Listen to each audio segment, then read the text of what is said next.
Hello and welcome to the Kirov Academy's classical podcast. We're here today with Mr. John Perry, a recording artist, a legendary performer, teacher, and the professor who has prepared so many prize winners at so many major competitions that they are literally too numerous to go over in the time we have. Please welcome Mr. John Perry. Thank you very much. It's a good. Thank you for being here. It's a great pleasure to be here and to take part in this. I should point out that that I had the pleasure of interviewing you live before the world came to a screeching halt, and I asked you some of the questions that have always interested me as both a teacher and someone who prepares students also for auditions and competitions. And the answers that you gave were very interesting and eye-opening. So I hope you'll forgive me if I repeat some of those questions today for those people who weren't there at the live interview. Of course, this is your first time hearing it, but for you, Mr. Perry, please forgive me if I'm redundant. Well, please forgive me if I don't remember that you asked me the questions. Well, that's okay. If you told me one answer before and a different answer now, I am enriched thereby. I want to talk, I'm always fascinated by the whole competition and audition scene, both in, being someone who did the competition circuit, as of course did you, and someone who tries to prepare students for competition circuitry, as I've only just now started doing. So just to open that whole question, I want to talk about your experiences as a competitor, not as a teacher, and what you can share with us about how you were prepared for the Busoni, how you were prepared for the competitions that you won. Well, first of all, there weren't nearly as many competitions at the time that I was entering them, and right now it seems like some students are entering a competition a month. I mean, I would say that if I had to do it over again, I would have prepared better, longer, and better and longer, because the thing about competitions is that you have no idea, based on public performance, how different it is to play when you're only being judged and not playing to impart pleasure and sharing of musical experience. It's good if you can do that at a competition, but it's not so easy. When you did your first international competition, had you done any smaller ones beforehand? Very few. And I'd say it was limited to auditioning for getting into institutions of higher learning. Right. And even that, the audition process back then presumably was somewhat different. But in comparing the smaller competitions to the international ones, do you remember what your first sort of impression of the difference was? The thing I remember very much is not liking them. I loved playing, and yet I hated playing in competitions. Well, it's that feeling like when one is playing on the radio and you have the microphone right here in your face. For the violin, right over the piano, in your line of sight for the piano, and you have this feeling that every single note is, being judged. Yeah. The notes become more important than the message. Yes, and then I suppose it's the same. You do something inadvertent that in a concert might have become a whole new line of thought, but in a competition, all you're thinking is, oh, bleep. Yes, well, in a competition, of course, you don't usually get to play through everything. sometimes very few pieces get to be played to the end. And that is, it's inevitable because of time, but that's also, it changes the way you play sometimes, I think. You saw what happened in the recent Tchaikovsky competition where the Chinese contestant in the finals had both of his concerti prepared. It was, I think, the Rhapsody on the theme of Paganini, and of course Tchaikovsky, presumably Tchaikovsky won. And the order was switched. Do you remember seeing this? I don't recall that, no. It was in this last edition of the Tchaikovsky where the contestant walked out to play his final round, prepared to play, I believe, Tchaikovsky and then Rachmaninoff, back to back, as is the case at the Tchaikovsky, but in that order. And not speaking Russian, he didn't hear the announcer announce the reverse order. So he was taken by surprise, literally taken by surprise, when the orchestra started with ba-da-ba-da-bum, bum, and he was expecting, Tchaikovsky instead. Yeah. Yeah. And he was flummoxed. There's a priceless photo of him giving this look to the conductor. The jury was informed of what had happened, and they offered him a chance to replay the final round, but it's exhausting to play, so he turned that chance down. But even the fact of being prepared to play in this particular order, yes, you have the pieces ready, they're at your fingers, but mentally you're already set to do coffee then tea, and instead you're being asked to do tea then coffee, and it threw him tremendously down to fourth place. Of course. Well, you don't have much time to mentally prepare after you hear those first 5 notes either. Yeah. There was...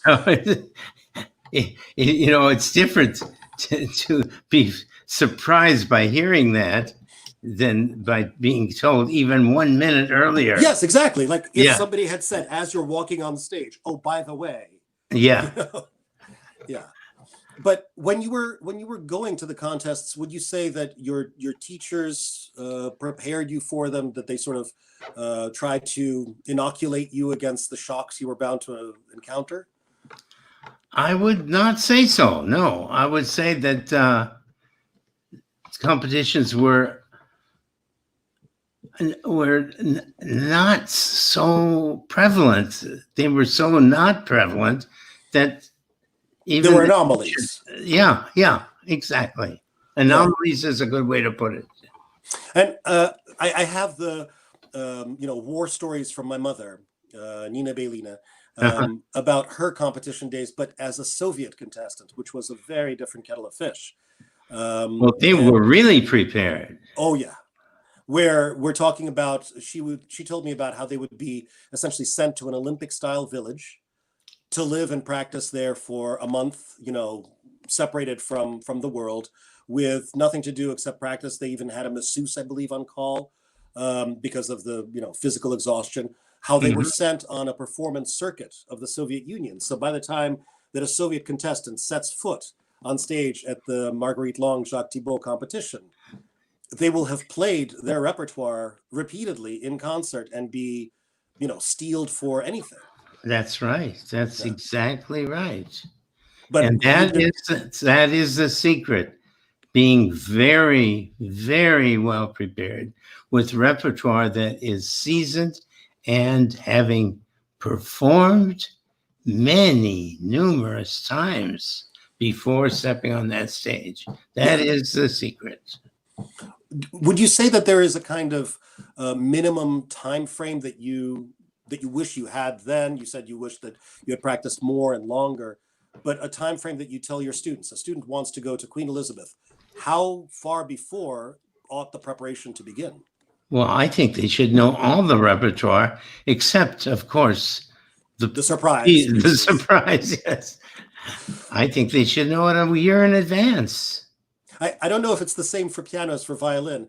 I should tell the listeners, for the violin competition, they tell us 1 month in advance what the light romantic concerto will be, which one of the gazillion, Spohr or De Barrio concerti, which, no one has played all of. The whole idea is you learn this thing in that month that you have. They tell you a month before which Ysaÿe sonata you're going to play. And again, if you've done your due diligence, you have all 6 Isaïe sonatas in your pocket, but most people, in all honesty, don't.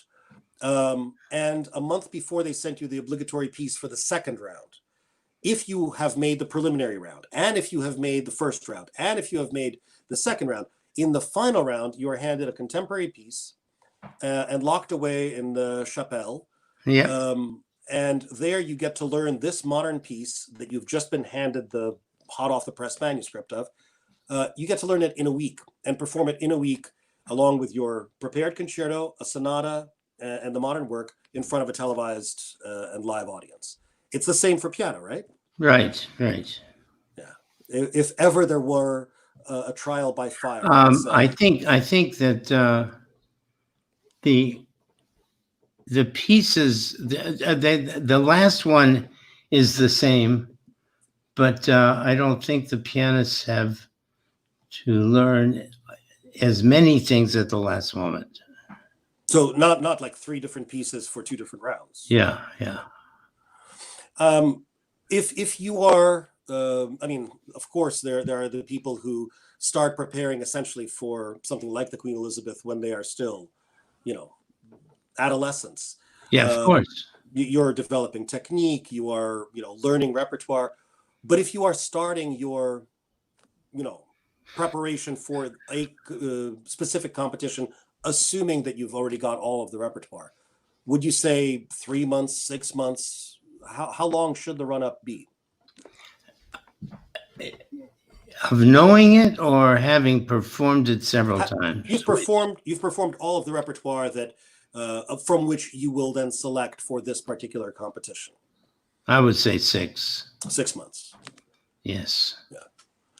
So because there's something that happens, especially with piano, with the coordination of so many voices, it takes a while for it to become absolutely second nature.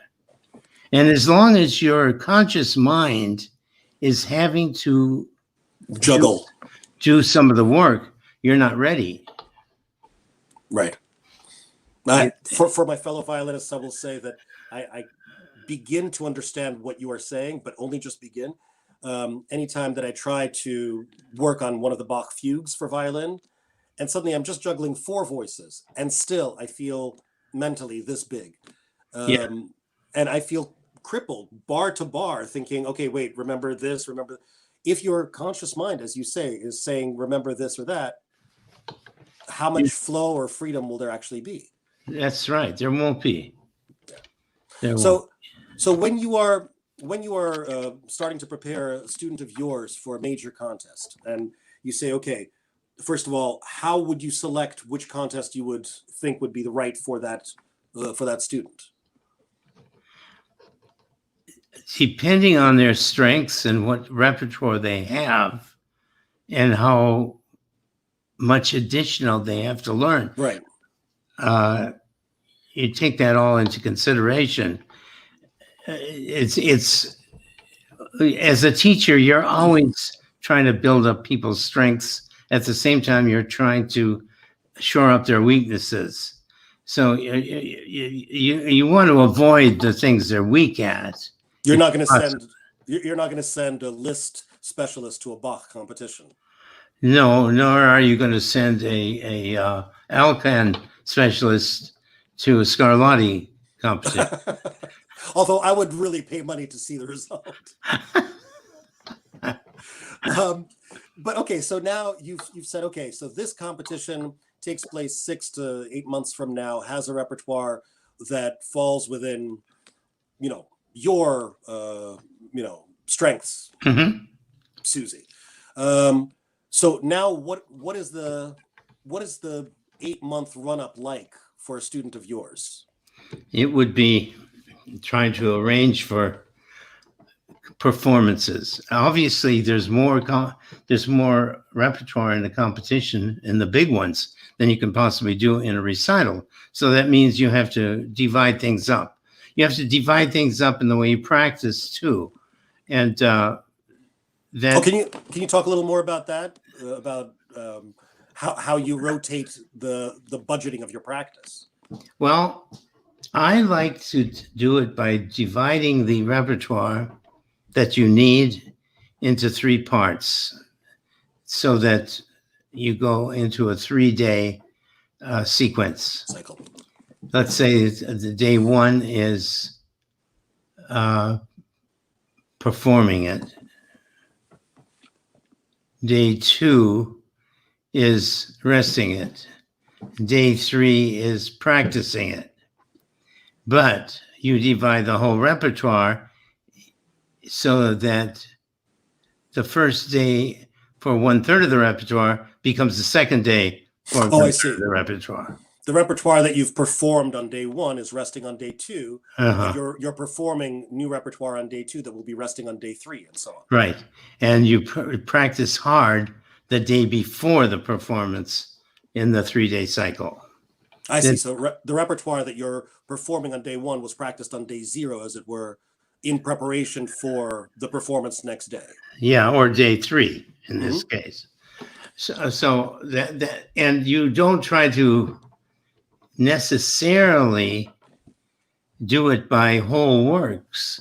You try to divide up the poetic so that you have difficult technical things and intellectual or and more poetic things on the same day, so that, in other words, instead of Beethoven one day, Bach the other day, and you split the things up. Maybe you'll do the last movement of a Beethoven sonata along with a Chopin ballade or something like that. You try to divide the repertoire by physical and mental needs. Because, of course, you don't want, for piano, for violin, you don't want to risk physical injury by, going nuts on. Yes, exactly, Dave. Yeah. And I'm glad you brought that up, because there may be certain passages that you want to practice every day in spite of what I just said. The ones that my teacher at Manhattan School of Music used to call in need of mileage. Yeah, yeah. You can have the best practice method in the world, but you actually need to have done, the muscle memory needs to be built in for, 7 days in a row. For it to actually exactly. But you also, I don't know if this is perverse pride among pianists or not, but you sometimes will have pianists posting pictures of their bloodied keyboard from their fingertips having split, and I'm thinking, well, maybe you're doing something wrong if your fingers that's I think that's just overdoing it. Yeah. That's not a comfortable way to play. And certainly if you're going to injure yourself and suddenly be out of commission, for weeks at a time. Yeah. You have to, you absolutely have to protect yourself physically while you're doing all this. Sorry. Go ahead. Go ahead.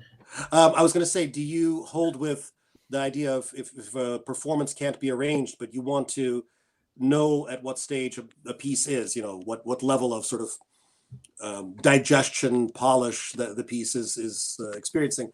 Do you hold with recording yourself as though it were a concert, or do you feel that something vital is missing? Yeah. It's every once in a while. I think it takes too much time away from your practice if you record everything and listen to everything. Yeah. You have 6 hours of repertoire, and there you're dealing with a 12-hour cycle of recording and listening. Yeah. Every once in a while, it's good to record. But you don't see any problem with, for example, taking a longer, multi-movement piece and focusing on the movement tends to be problematic, or the movement that you haven't quite gotten a grip on. Of course not. Of course not. There has to always remain flexibility with any process. You have to be able to fine-tune the process, of course. When preparing all these pieces just for the physical stamina of having to perform them, you mentioned that you might not get a chance to perform everything in a competition. For an audition, obviously you won't, but in a competition you might not. You said what I said was violin. What I said was that there's no way of playing everything in a single concert Oh, that right, right, you right. need in the competition. But in piano competitions, it is typical, isn't it, that whatever is slated for a given round will be played in its entirety, unless you are just, so hopeless that the jury wants to stop you because there's no point. Some competitions it's true, some it's not true. Fortunately, more and more competitions are allowing more freedom of choice so that people can concentrate on what they're best at. Uh, I think the earlier competitions tended to be this much Baroque, this much classical, this much romantic, this much, et cetera, et cetera, et cetera. And so somebody would not be as good at something or other. And after all, uh, people shouldn't be the same. People should be allowed to play to their strengths. People should be allowed to avoid things that they just don't feel close to. I mean, I have students that are very. I've even had students say they think that Schubert is a second-rate composer. I've had. These are good students. I've had students that It takes courage to say something so outlandish, though. I have to compliment them. I have to compliment them on sheer chutzpah, right? Yeah, right.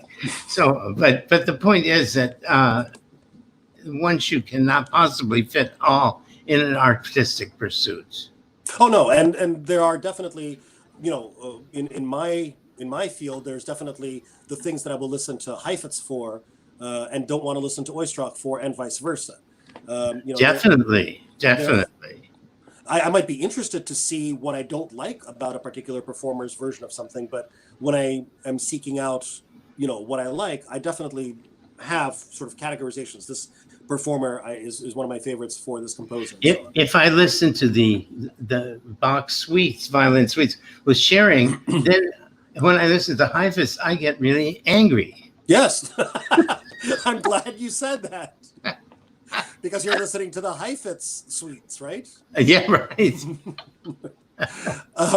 Yeah, I mean, for the specialization, no question. But I'm thinking in terms of the actual logistics of a piano contest versus a violin contest.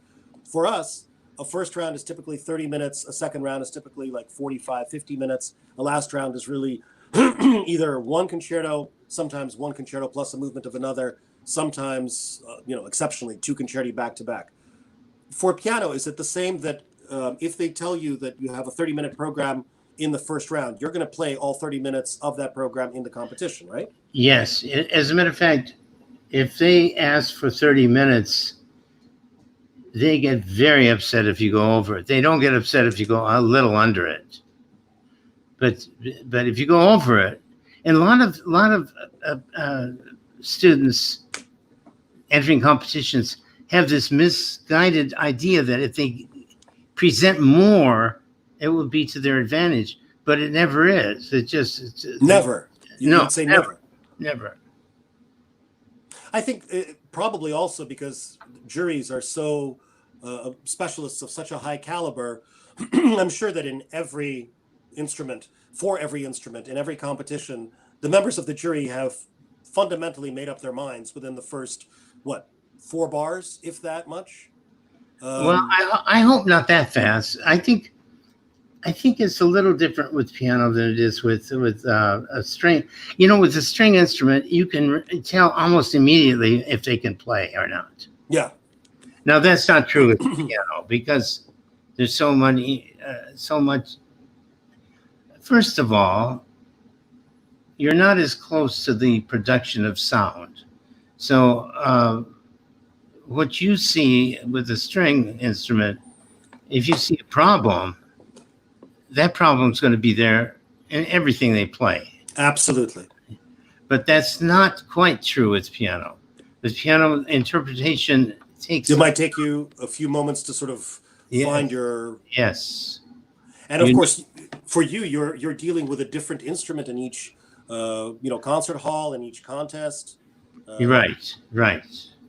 And if a person starts and they play a brilliant Chopin etude, you still don't know what they sound like if they played the second movement of a Schubert or Beethoven sonata. And that repertoire, you can't quite judge that fast. I see. So that is a significant.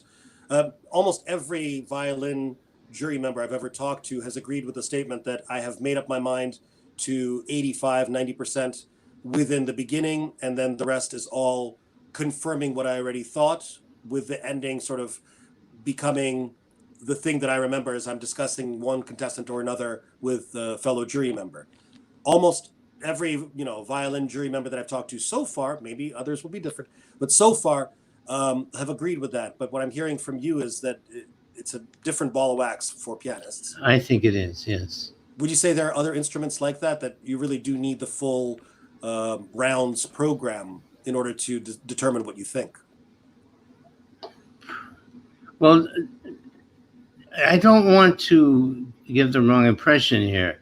There are sometimes people that come out and start to play, and you do know immediately that they're not going to go anywhere. Right. But it's very rare that somebody comes to a piano competition and can't play well. Very rare. I am amazed and impressed by that. I don't know how you guys do it then. But that makes it very difficult. The days when you could just say, okay, we can eliminate that person. Yeah. Now there's something also not good about this, and that is people will eliminate people almost for any reason. One blur of the pedal, one wrong note. Many jury members, you can see if a person plays a wrong note, you see 7 right hands come up and make a check. That also is, that would put a lot of great pianists out of business. Horowitz, Rubinstein, you can go down the list. Anytime it was Rubinstein who said that you could make a full-length recording out of all his wrong notes, right? Yes, so there's even a better story, and that is his recording with who was the conductor of the Chicago Symphony Orchestra? George Zell? No, he's Cleveland. Chicago.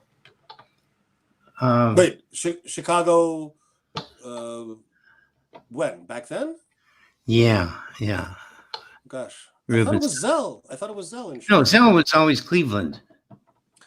Wait. Small beat. God, then I can see the face. The guy with the teeny tiny beat. Yeah, Reiner. Fritz Reiner. Thank you. He and Rubinstein did the Rachmaninoff second together, and when all the editing was through, Rubinstein went and visited him, and they listened to the finished product, and Rubinstein said, "It sounds pretty good." And Reiner said, "Yeah, don't you wish you could play like that?" You know what? I think I heard the story, but it wasn't with Rubinstein, but it was actually Rubinstein, yes? Yeah. Wow. Yeah. Well, I mean, the idea that somebody has a good day every day, especially on the days when it counts, and especially on the days when, you are a bundle of nerves, it's an irrational and impossible, goal. Absolutely. So there's something that my friend pointed out in last week's podcast, where we were talking about orchestral auditions, getting into orchestras. And he was pointing out the advantages of playing behind a screen versus the advantages of playing without a screen. And he mentioned one thing that had not occurred to me about, Who is this? Andrew Haveron, the concertmaster of the Sydney Symphony. He was saying that one nice thing about a screen is if he has heard somebody in an audition somewhere else previously, and they had a really bad day. The advantage of a screen is that when he next hears them, before they've played a note, if their bad day before was not typical, he will be giving them essentially a blank slate to write on with the new audition. He will not have any preconceived notions about this performance. how often, now asking you as not a teacher as much, not a contestant as much, but as a jury member, how often have you had the instance of having heard a contestant in one competition and a year later having to hear them again and remembering them, especially if they were particularly good or particularly bad, and still trying to judge today's performance, not last year's? It happens all the time because there's certain people that just make the circuit Yeah. and go to every competition. And you have a point there, but one tries very hard to be free of one's past experience when one listens, because every day is different. And that's another point. A lot of people that win competitions make the mistake of entering another one. Oh, yeah. Because they reason that they have arrived and that they actually are that good. And then the next time, they might not even get past the first round because there's so many factors involved. Is it how well they play, how well they take to the instrument they're playing on? And that's something that only pianists can really experience, and that is playing an instrument they don't know constantly. Yeah. But not to mention also that, back in Paris, you were up against a totally different roster of people than you're up against now in Berlin. Yeah. And back in Paris, you were the big dog, and now in Berlin, somebody else has come along, and you've got less to gain and a whole lot more to lose. The invalidation. Yes, right. That's right. Not only that, but the jury, every jury is different. Do you find that you are different from jury to jury based on who else is in the jury? I don't think that's true, but I think that the general component of the makeup of a jury varies tremendously from jury to jury. Can you give us some examples? Yeah, not without saying any names. No. There are times that I am on the jury and I think, yes, we're all hearing the same things. And there are times I'm on the jury and I think we're all listening to different performances. Sometimes I feel very comfortable. And in retrospect, sometimes I feel absolutely disjointed. Yeah. You're thinking someone is crazy and I don't think it's me, but craziness is present. Yes. Yeah. I remember. And when somebody starts asking you, like parents after a competition, mm-hmm. Well, what criteria do you use? And there are no criteria except one's experience in the field of music and one's consummate knowledge of how music goes. There's not people want a scientific criteria, like the bore has to be 3 millimeters wide or something. I think people are thinking like the Olympics, you must run a 4-minute mile at least to participate in this race, but there is no such, objective quantifiable metric for music. Or any other art. Absolutely. Yeah. Anything that is by nature subjective is going to possibly return the same results because, subjective or not, you have certain things that are, invalidating, certain things that are, laudable rather, and you will have a panel come to roughly the same conclusions, roughly. Uh-huh. From contest to contest.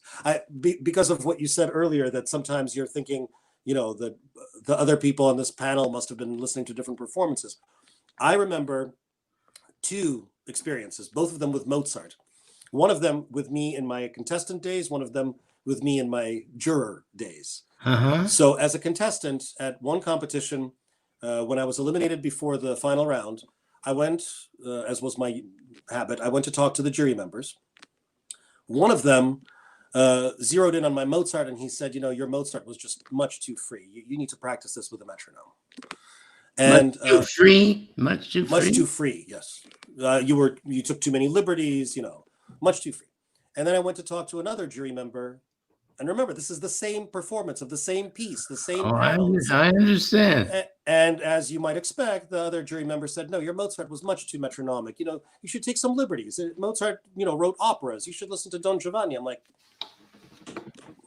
yeah. So the flip side of that was on a jury of a competition where, again, it was Mozart. A contestant played a Mozart that I found, I didn't like it. It was, to my ear, almost fetishistic.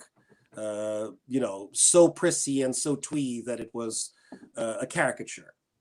Right. I didn't like the quality of the sound, didn't like the vibrato, etc. My very, very good friend, whom I respect tremendously and with whom I agree on almost everything, musically speaking, loved that particular performer for that particular Mozart. It happens all the time. Yeah. It's not even when you're dealing with your diametrical opponent right. in the world of art. Well, let me ask you about, from competitions to auditions. What would you say is the biggest and possibly first difference between the two? You're preparing someone to audition for a conservatory. Well, first of all, auditions are usually very short. But there's a certain amount of similarity, actually, because they're called upon to present their best possible artistic level and technical level in competition with others for limited spaces in a student body. So it may not be just one prize, it might be 5, but it's still not an infinite. Yeah, but it's not that different, actually, except that I was going to say usually there's not as much repertoire, because I think most colleges and universities and conservatories have ridiculously short auditions. How many people would you say, when you're listening at the Glenn Gould School, for example, how many people would you say you listen to in a day for admission? I would say, well, let's put it this way. If it is a artist diploma person, it's a 40-minute audition per person. Wow, okay. If it's a bachelor's degree, music piano major, it'll be a 30-minute auditions. This is in contrast to most conservatories and universities, where 15 is the maximum for everybody, as you know. Yeah, I was surprised to hear you say 30. I thought you were going to say 10 or 15. Well, the thing is, I thought that was easier to ascertain than say how many a day, because there are certain things you just can't find out in too short an audition. But again, I think it's different with piano. If you've got 12 people in a row, all of which can play a really fine Mozart, Beethoven, and Brahms concerto or sonata, you're nitpicking. You have to. Yeah, and you're not looking for somebody necessarily whose performance is the most flawless, because you're going to be teaching that person for the next 4 years. You're looking for. You just said something that is, I think, so important. Who wants to make a mistake that you have to pay 4 years for? In terms of the teacher taking on that student, or the student taking on that teacher, right? No, that you make a mistake and you've got that person for 4 years. Yeah, you want to choose without. My point is, I see no point in saving time on the audition process. Yeah, You're investing 30 minutes to avoid losing 4 years. Yeah. Yeah. Well, yeah, and it's important that I should specify that what you're talking about is you don't want to make a mistake, not in terms of playing a wrong note. You don't want to make a mistake in making the wrong choice. That's exactly what I mean. Yeah. Yeah. Contestant A and contestant B, but contestant A is a malleable, talented, performer with all of their best playing ahead of them. Contestant B may be, absolutely polished today, but also will sound exactly the same on the day of their graduation. Bravo. Okay. I didn't mean to put words in your mouth, but that is what you're. If they're the right words, I'm fine. Okay. I'm glad I could provide. What is the selection like? I mean, the repertoire selection like in piano auditions? Do contestants get to choose whatever they want so long as they've done something, Baroque period, something, classical, and so on? I always want to hear a Bach prelude and fugue. Mm-hmm. I want to hear what people can do contrapuntally, because that's the best way of figuring out how their mind is working, and whether their mind is working. Yeah. So, and usually a classical sonata. That usually is Haydn, Beethoven, Schubert, or Haydn. Oh, Mozart. Yeah. Oh yeah, I almost forgot about him. Yeah, right. Yeah.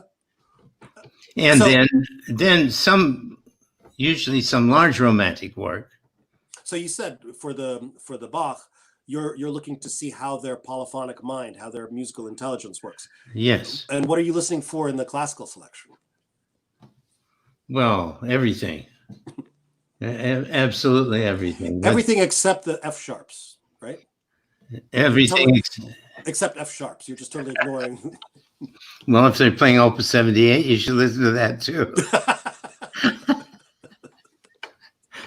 Well, that gives you a good idea of structure, of would you say lightness?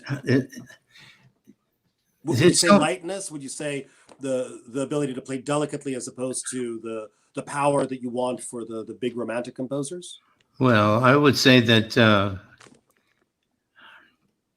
I mean, if you're talking about Opus 111 of Beethoven or Don Giovanni of Mozart, you're not talking about lightness. That's the thing about that repertoire. It requires absolutely everything. If a person doesn't have a beautiful legato, those Mozart melodies sound awful. Yeah. And if they don't have power, they can't play these Beethoven sonatas if they don't have finger power. Have you ever listened to somebody's, let's say Opus 111 and thought, no, that sounds more like, Brahms. That sounds, more like Rachmaninoff. Have you ever zeroed in on overdoing for that stylistic period? Usually, what usually escapes people is this simplicity, the power of understatement. Transparency. Yes, but also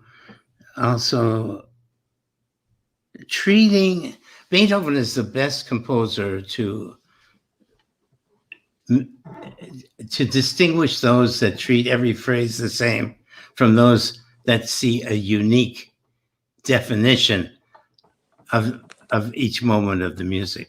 Mm-hmm. Because everybody is using the same harmonies and the same so much of the same language, but what Beethoven does with it, without repeating himself in any movement in 32 sonatas, is quite remarkable. It's never been done by anybody. We're talking about a more, I don't want to say limited or restricted, but certainly it's not as broad a harmonic palette as later composers, but for no smaller a message, no smaller content. I would put it differently. I would say that there's nobody that was able to put more to say in their music than Beethoven. I mean, the cliche question, of course, is who's your favorite composer? So I'm hearing I a can't reverence. answer that either, because when it comes to the composers I just mentioned, plus Bach, plus Schumann, plus Brahms, I don't want to get into that because they all have so much to say and so much, but there's no composer that had as much variety in what they wrote than Beethoven. With 32 sonatas, there's just not even one movement that's the same as any other. Yeah, 32 times, however many movements, 32 distinct individual and usually worlds. 4, sometimes 3. Yeah, exactly. Yeah. But we're talking 2. we're talking. I can't think of any, but I don't know all 32. But I can't think of any that are 2 movements long. No. But compare that, in my world, to the 6 sonatas and partitas of Bach, which we study like the Torah, where you never get to the end of your studying. You never, fully know. You can always rediscover and find something new. Absolutely. But still, the Bach, with all of the different characteristics of all the different movements, it's not 6 completely different worlds. They do intersect. Yeah. Yeah. That's what I mean. Exactly. But so, when you are taking that sort of contestant, that auditionee, when you're listening to their classical selection, is there something that you hear and you say, okay, this one thing is a deal breaker for me? Like I'll give you an example. For my mother, if she ever heard somebody auditioning for Mannes playing Mozart with glissando, audible shifts, for her it would be almost impossible to listen past that. Is there any such thing for you?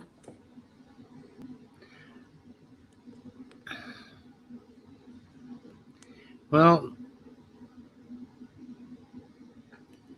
basic lack of musicality. I think playing the notes without understanding the music would be as close as I could come to that. But that's such a difficult thing to define. It's still, you know it when you hear it. It's hard to define, but it's not hard to hear. Absolutely, you know it when you hear it. But, yeah, it is hard to define. But you're not one of those judges or listeners in a concert hall who says, no, I found that Beethoven too thunderous, or I found that Mozart too heavy. Well, I've never heard somebody that's really good play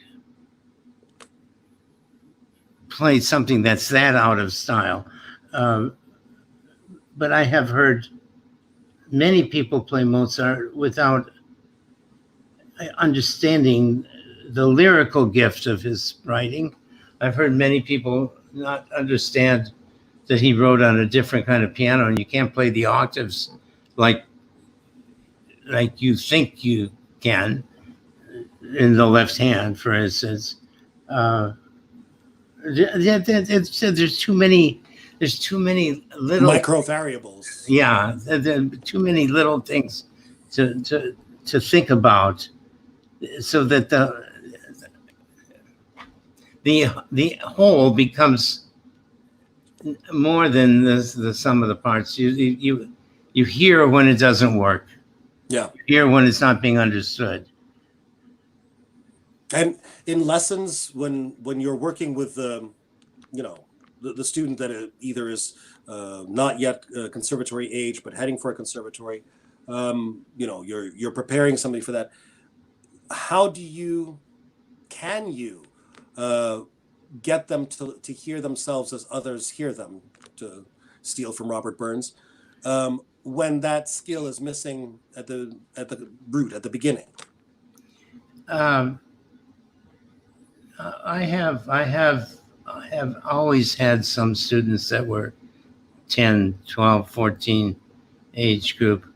And it's much easier to get them to understand that than it is people that have played longer without hearing that. It's really not hard. Well, if I tell a student, look to the left, it's easy for them, to turn their head. But if I say, listen to this voice within a Bach fugue, listen to how you just played that phrase, which should begin here and aim there, but in fact you ended it short. Me saying listen doesn't make them listen. Oh, no. I don't do that. I tell them exactly. I stop the lesson and show them exactly what they're not hearing. But they catch on so much faster than older. They're younger. Yeah. Well, as with every habit.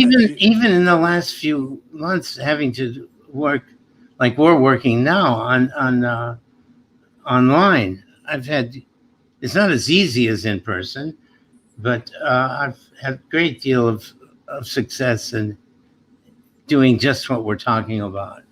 How do you cope with the online lessons? How do you cope with the? Oh, it's awful.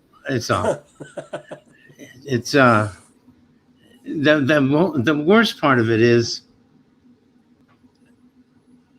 a Steinway, a Yamaha, they all an electric piano. They all sound the same. Absolutely.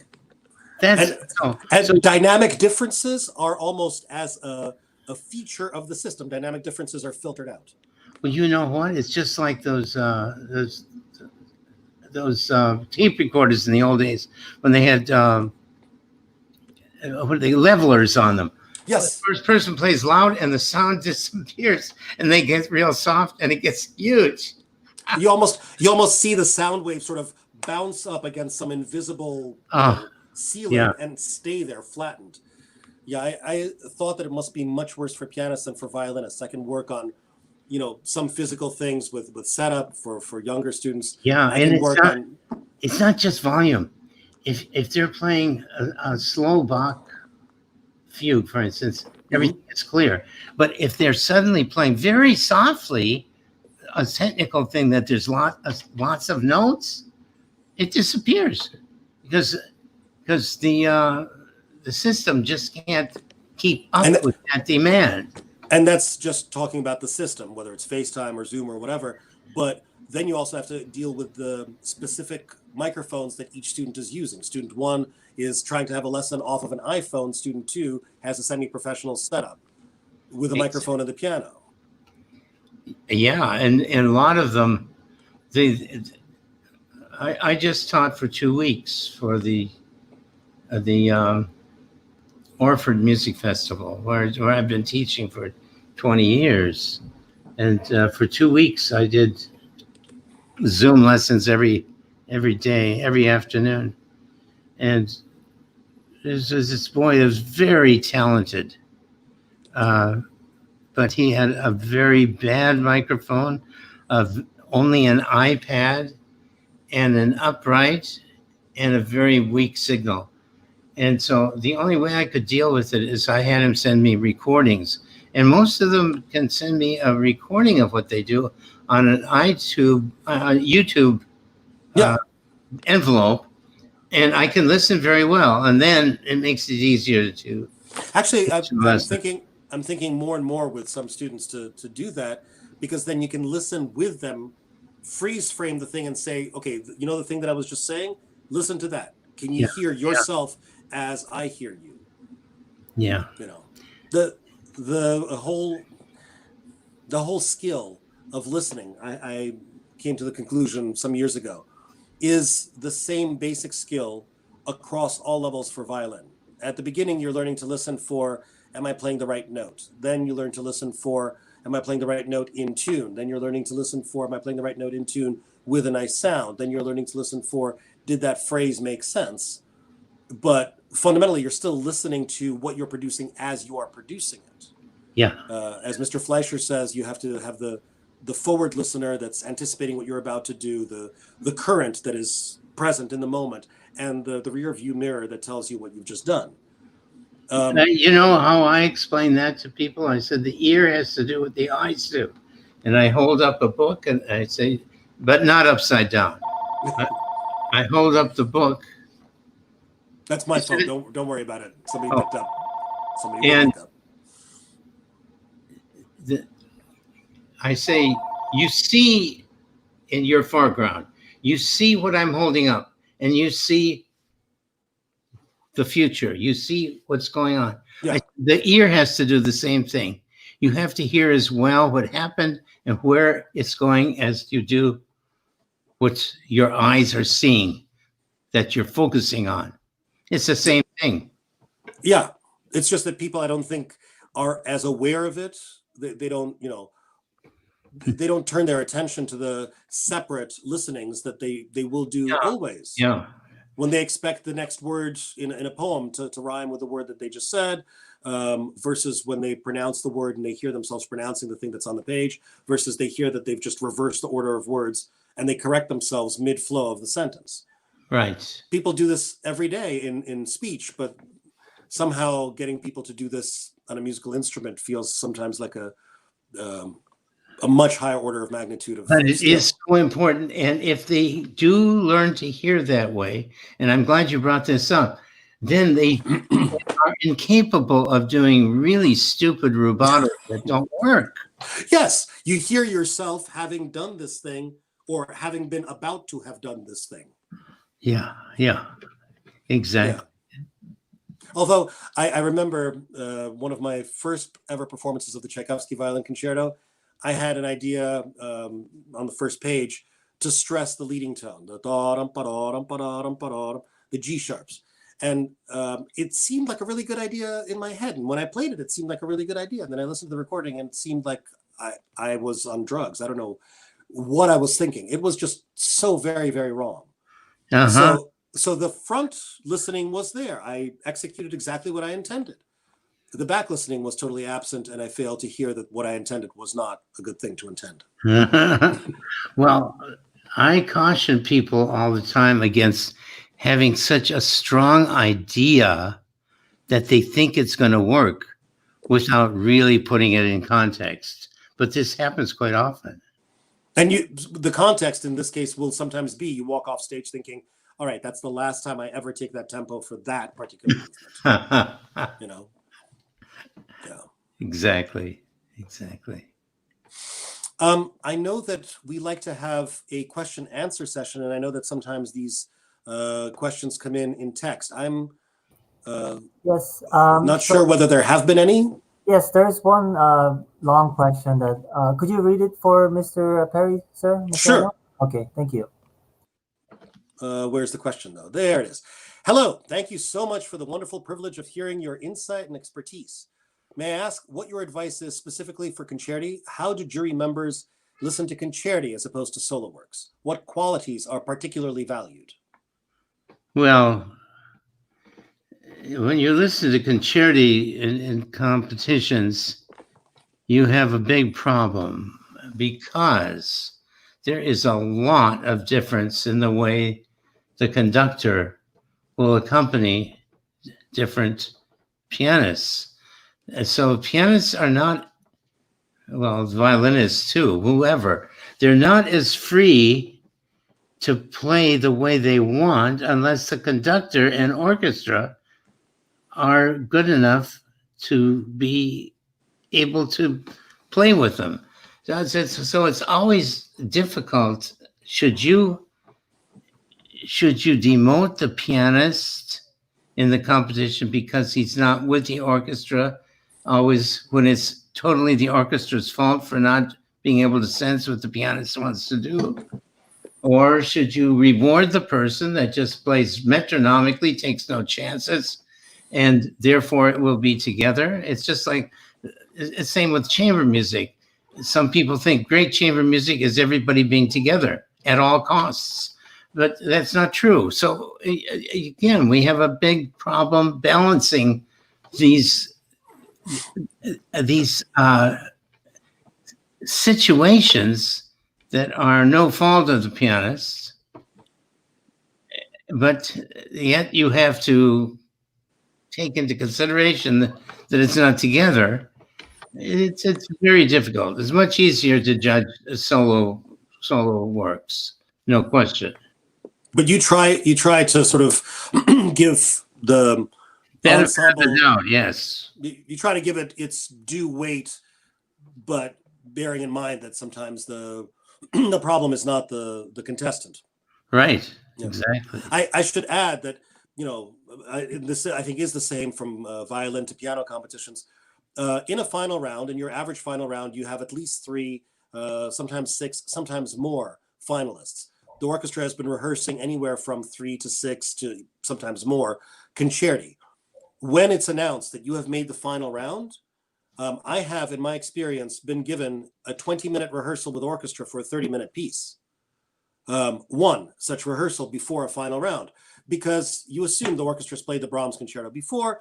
Let's just touch on the trouble spots, and that's really all the time we have. And then you walk out for the final round, and you cross your fingers that the conductor has remembered what you have done with your Brahms concerto, as opposed to a fellow contestant who also happens to be playing the Brahms. Well, this is the other thing. I've judged competitions where the orchestra definitely was ill at ease in the first performance of a given piece. And then they get very much used to the music and start to play much better with the contestants that come later. And the contestants that come later look better. But it's not fair. But so much of successive competitions is the pick of the draw. Yeah. Almost nobody that plays first ever wins. Yeah. Well, I mean, I should add, there are all sorts of things that you, the audience, don't know that may have happened backstage that will skew the results one way or another. So to take those results as gospel is, a surefire way to make a mistake. Yes. I had a specific example. I had my E string break backstage as I'm waiting to go on at a particular competition where I'm about to play the Paganini First Concerto, which is, all in nose picking range on the E string. So I had to replace the string knowing full well that as I'm playing, the thing is going to be sinking down. And I asked one of the runners, will the jury at least be informed the reason for the delay in my walking out on stage? And, will they be informed that I broke a string? And she said, no, we're not allowed to do that. So I knew that I'm playing for a jury that even if they wanted to sort of give me the benefit of the doubt, is going to be dealing with a sinking E string and someone who has already annoyed them by keeping them waiting while I had to run, backstage. And yeah. But the audience didn't know. The jury didn't know. Yeah. That's right. There are so many unforeseen items that make up one of these competitions. Which, coming full circle to where we started, this is why the Soviet experience definitely gave Soviet contestants such an enormous advantage. You will have had an instance where your string breaks. You will have had an instance where you play with an orchestra that can't play together to save their life. You will have had an instance in playing in freezing cold halls, in sweltering halls. You will have had all those experiences on your concert circuit as a Soviet prospective contestant. And when you walk out, if the room is cold and the conductor is drunk, you're ready. Which happens. Which does happen, yes. Any other questions? Yeah. Josh, any other questions? That's it for today. Yes. That's it for today? Yes. Mr. Perry, thank you so much once again. It's always a pleasure to talk to you, and I hope we can do this again sometime very soon. Oh, it's a pleasure always to talk to you too. Thank you so much. Thank you.